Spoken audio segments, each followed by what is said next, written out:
The night their mama died did not arrive with thunder or warning. It came quietly, slipping into their small house like a shadow that refused to leave. One moment she was there, breathing shallow but steady, her hand warm in the eldest child's grasp.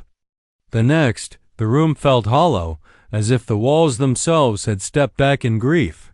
6 children stood frozen around the narrow bed, too young to understand how a heartbeat could simply stop, too old to pretend it hadn't. Their mama had been all they had. She worked herself thin, sewing by lamplight and scrubbing floors before dawn, doing whatever the town would allow a widowed woman to do. She never complained, never let her children see the fear that followed her like a second shadow. Even on her weakest days, she found strength enough to smooth their hair, whisper prayers, and promise that somehow they would be all right.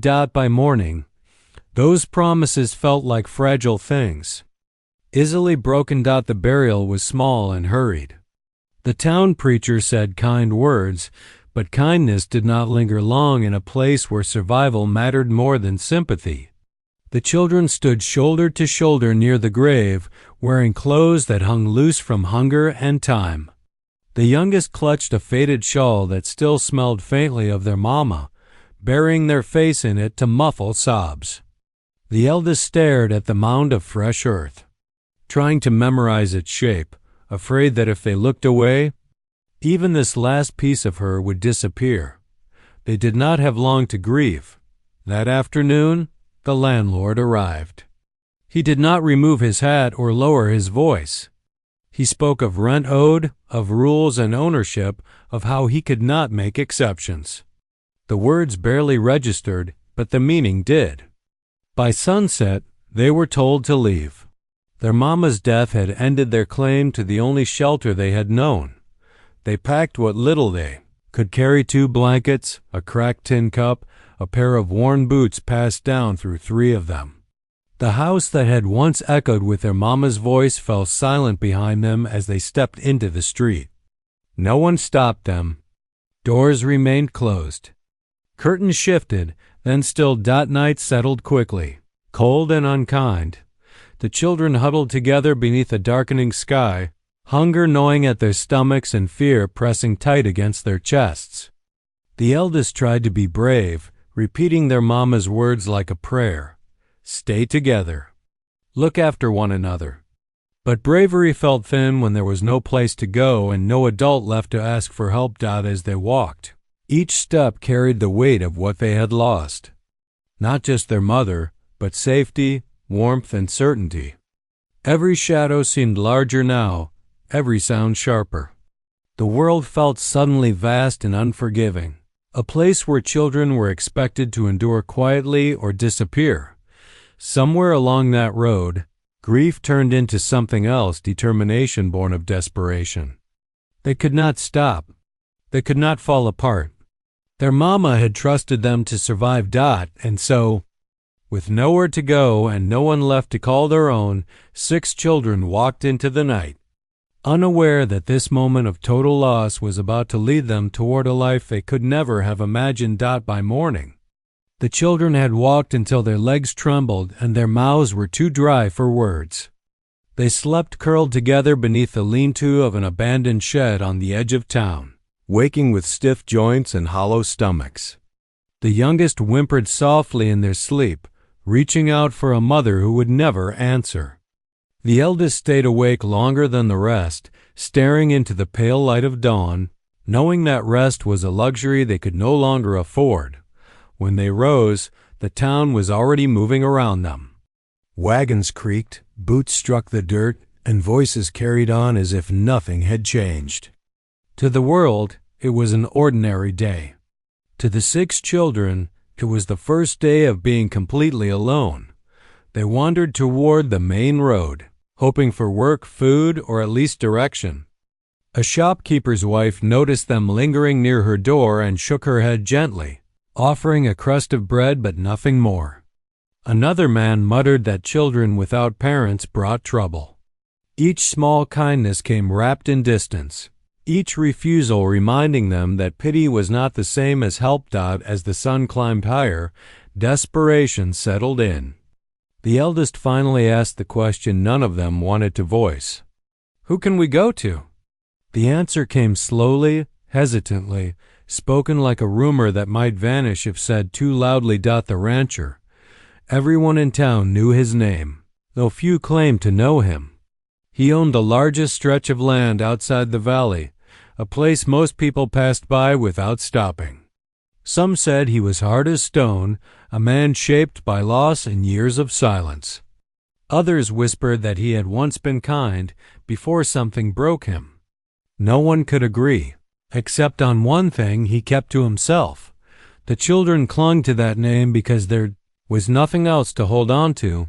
They stood at the edge of town, staring down the long dirt road that led to his ranch. It felt like standing at the edge of the world. The youngest tugged at the eldest's sleeve, eyes wide with fear. "What if he sends us away?" The eldest swallowed, forcing their voice to stay steady. "Then we keep walking." Each step toward the ranch felt heavier than the last. The road stretched endlessly, dust clinging to their worn shoes. The sun beat down and doubt crept in with every mile. They rehearsed their words over and over, unsure how to explain loss to a stranger who might not care. As they walked, memories of their mama followed them. How she had spoken of dignity, even in need.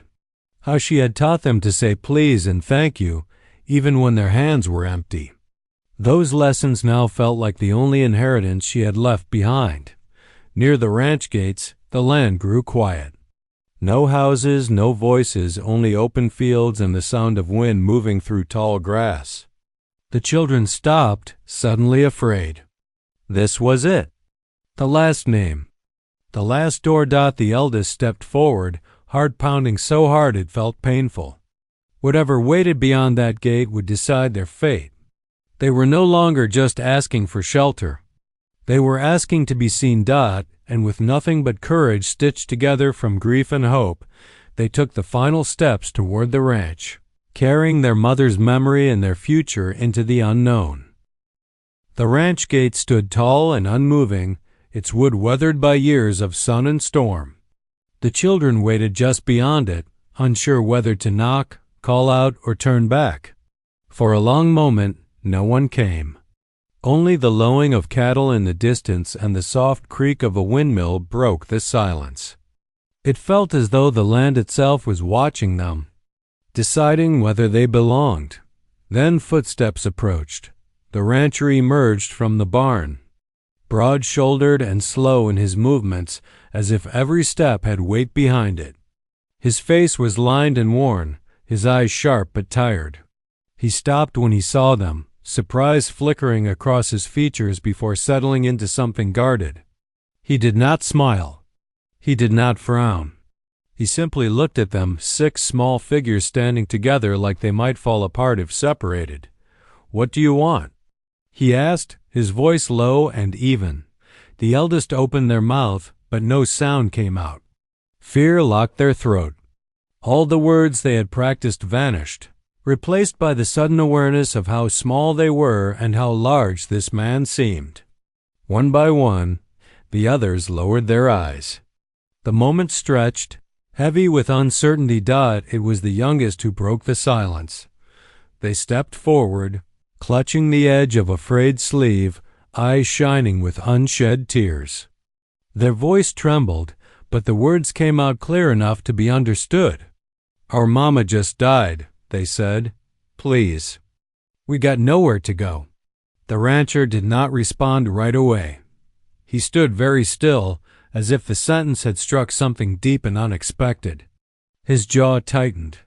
For a heartbeat, the children feared they had said the wrong thing, that they would be turned away like everyone else. The wind stirred the dust at their feet, and the gate creaked softly, mocking their hope. The rancher looked at each of them in turn.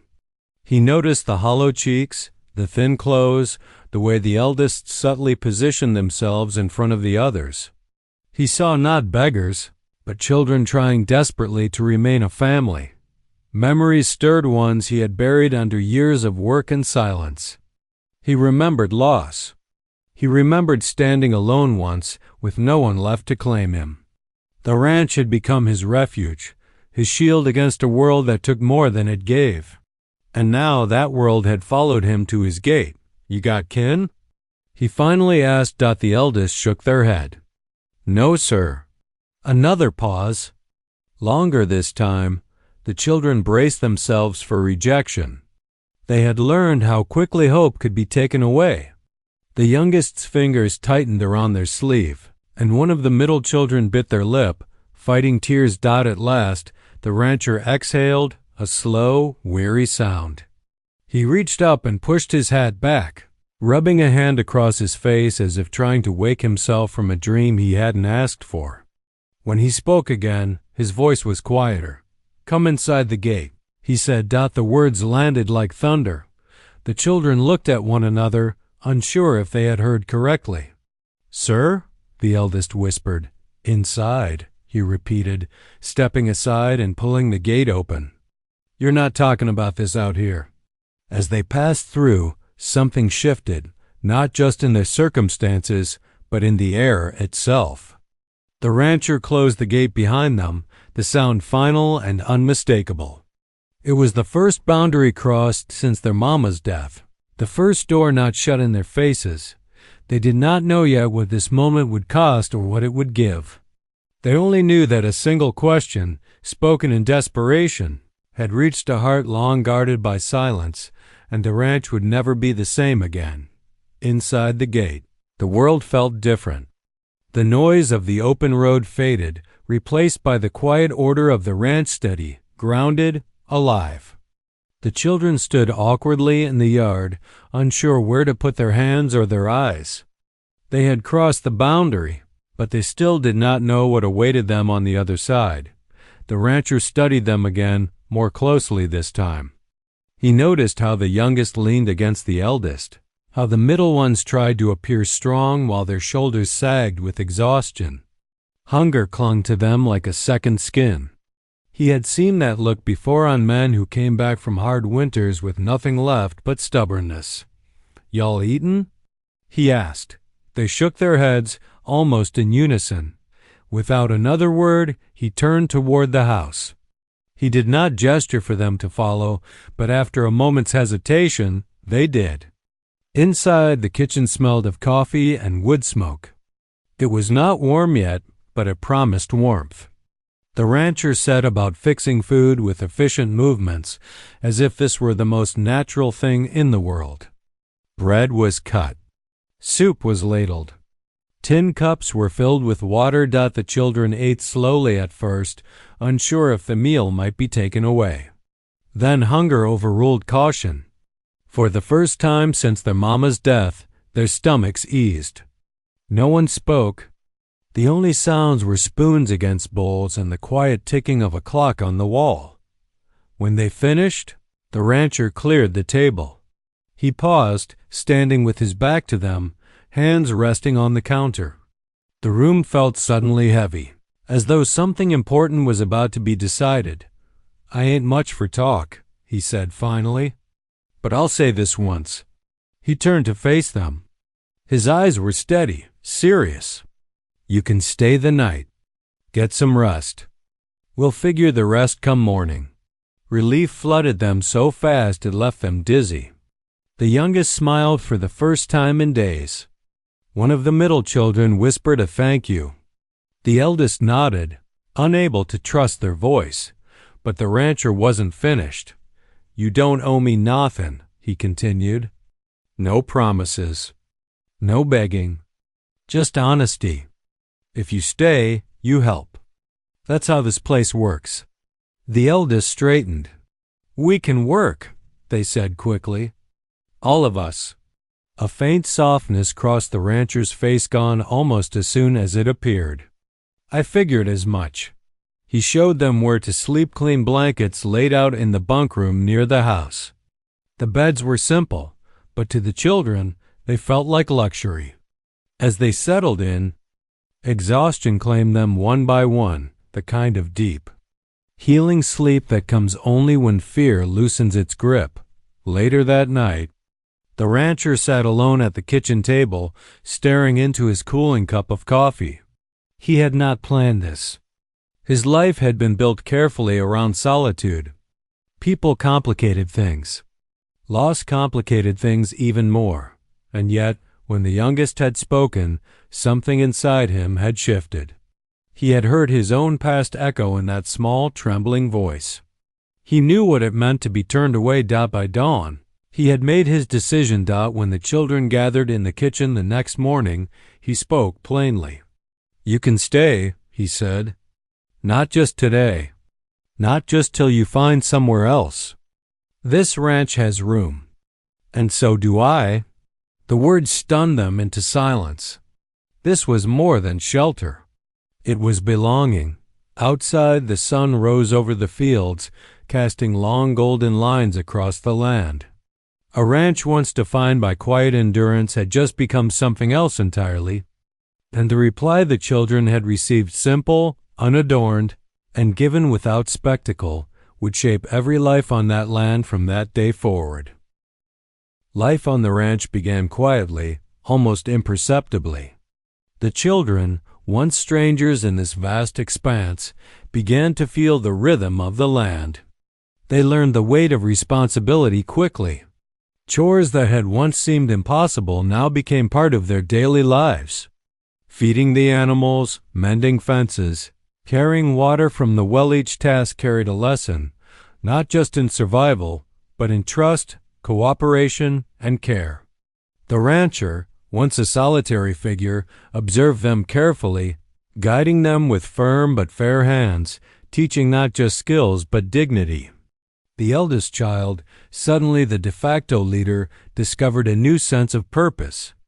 They learned how to harness the oxen, repair broken gates, and manage the small garden that supplied fresh vegetables. Their pride grew quietly, almost unnoticed, until the rancher nodded in approval, a small gesture, but one heavier than any compliment they had ever received. The middle children found their niches, helping with the animals and learning how to read the weather, how to predict storms, how to work with the land rather than against it. Even the youngest, who had been hesitant at first, took to caring for the chickens, finding joy in simple tasks that offered clear results. The rancher, for his part, began to change as well. The walls he had built around his heart walls, formed from years of isolation and past losses, slowly began to crumble. The quiet presence of children, their laughter, their mistakes, their questions, brought warmth to the once silent house. He discovered patience he had long forgotten, humor he thought had left him, and a sense of pride not in his work, but in their growth. His gruff voice softened, not entirely, but enough for them to feel a subtle kindness underneath his instructions. He began to tell stories of his past in small pieces, and the children listened, rapt, as if piecing together the puzzle of the man who had taken them in when no one else would. The town watched this transformation with a mix of surprise and disbelief. Rumors spread about the reclusive rancher who had taken in 6 orphan children and allowed them to work, not as servants but as part of a family. Some scoffed, expecting trouble, while others admired the quiet courage it took to open one's life to so much responsibility. But within the walls of the ranch, the world outside faded, leaving only the sound of hands working in unison and hearts learning to trust again. As weeks turned into months, the ranch itself changed. Tasks were completed more efficiently, animals were healthier, and the land seemed to thrive under the combined care of the rancher and the children. The once strict routines became shared rituals, morning chores followed by hearty breakfast, tending the fields together, evenings spent repairing tools or reading by the fire. The ranch was no longer just a place of work, it had become a home, a safe haven where children could grow and a man could heal alongside them. Friendship and family bonds formed naturally. The children learned to rely on each other just as they learned to rely on the rancher. He was no longer merely an employer or a guardian. He became a teacher, a protector, and eventually someone whose approval and care mattered deeply. Small victories like a repaired fence or a successfully milked cow were celebrated quietly. Yet each one built confidence and a sense of belonging that the children had never known. By the end of the first year, the ranch had transformed as much in spirit as in appearance. It was no longer a land defined by solitude and labor, but by connection, resilience, and hope. The rancher, who had once lived in silence, now had a home filled with life. The children, who had once faced the world alone, had found safety, purpose, and love. Together, they created a family born not of blood, but of compassion, courage, and shared struggle, a family whose roots ran deep into both the earth and each other's hearts. Years passed, and the once lonely ranch had transformed into a home brimming with life, laughter, and hope. The children, now older, had grown strong in body, mind, and spirit under the guidance of the rancher who had once been a stranger. Each day, they carried the memory of their mama in small, sacred ways, soft prayers whispered over meals, the careful tending of their clothes and belongings, and the way they looked after one another. But they also carried something new, a sense of belonging, a knowledge that they had survived tragedy and built something extraordinary in its wake. The rancher, who had once relied solely on solitude, discovered a depth of fulfillment he had not known he was missing. The presence of the children had taught him patience, compassion, and the quiet joy of shared labor. He realized that family is not only born through blood, but also through acts of care and trust. His life, once measured in acres of land and the weight of his own toil, was now measured in the growth and happiness of the children who had become his family. The ranch thrived, not just because of physical labor, but because of the unity that had taken root. Every corner of the property bore signs of their combined effort. The fences were sturdy and well kept, the barns organized, the fields flourishing under careful stewardship. More than that, the home itself radiated warmth, a reflection of the bonds formed within its walls. Even the animals seemed to sense the difference, responding to the quiet harmony of human voices and gentle hands. The town, which had once doubted the rancher's decision, gradually came to see the power of his mercy. Neighbors who had expected trouble instead found generosity. Farmers received help with labor or advice. Children from other families were welcomed briefly when in need, and word of the rancher's compassion spread quietly, creating a ripple effect in the community. The same man who had been feared for his solitude became known for his integrity, his quiet strength, and his unwavering sense of justice and kindness. For the children, the impact was even more profound. They had learned the value of hard work, the importance of loyalty, and the strength found in compassion. They understood grief not as a burden alone, but as a bridge to empathy, giving them the ability to comfort and protect one another. The eldest, once burdened with the weight of responsibility beyond their years, now carried leadership with grace, teaching younger siblings the lessons their mama could no longer give. Each of them grew into capable, confident individuals, resilient not despite their hardships, but because of them. The rancher watched this transformation with quiet pride. He knew that the greatest gift he had given was not simply food, shelter, or safety, but the opportunity to belong and to thrive. Mercy, he realized, is more than a single act. It is a commitment, a continuous investment of time, patience, and care. What began as a single act of compassion had blossomed into a life-altering force, shaping not only the children's future but the character of the man who had opened his gate to them. By the time the youngest child reached adolescence, the ranch was a living testament to what mercy can build. Walls that had once echoed with silence now resonated with laughter, shared stories, and quiet understanding. Hearts that had once been broken were now whole, and lives once defined by loss were now defined by love, resilience, and hope.